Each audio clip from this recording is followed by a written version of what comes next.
Let's get started. Dr. Audrey Birnbaum, she grew up knowing that her father had escaped the unthinkable atrocities that were to come during Nazi Germany. But it wasn't until she discovered his notes. He'd written his stories down about the remarkable escape that she learned what really happened to her father. So first, let's take a look. She's the author of American Wolf, From Nazi Refugee to American Spy, by speaker and author Audrey Birnbaum. Thank you so much for sharing your family story with us, and congratulations on the new book.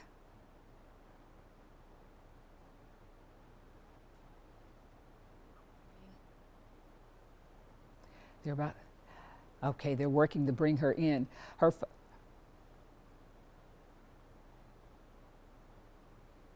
Hi, Dee. Thanks so much for having me on your There show. we go. Gotcha. You know, sometimes the computer gremlins will take over, but we got you in. Thanks so much for being with us.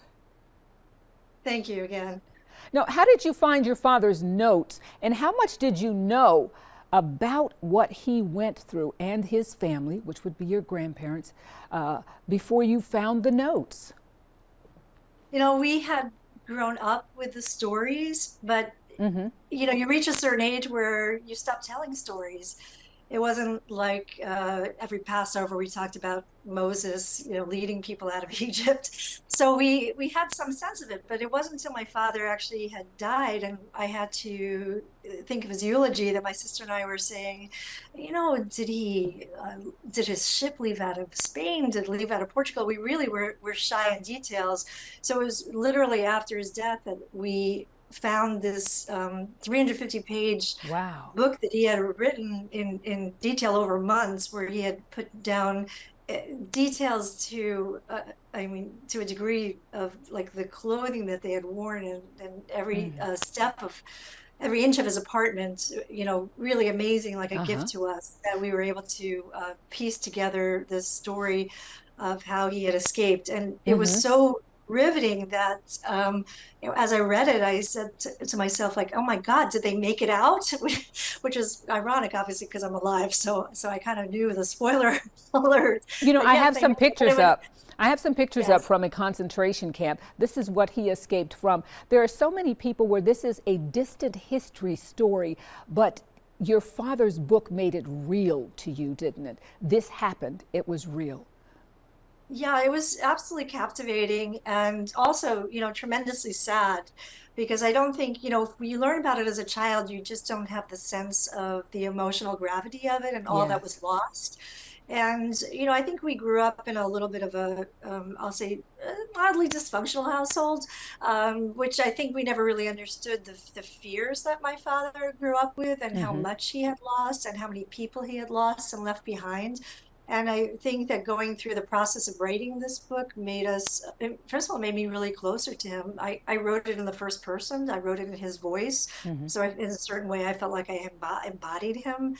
And just, hearing about his escape and everything that he had lost, and also coming here when he came here and started over, and he came here as a refugee and was not necessarily wanted here in America either. So there was a whole other side of it.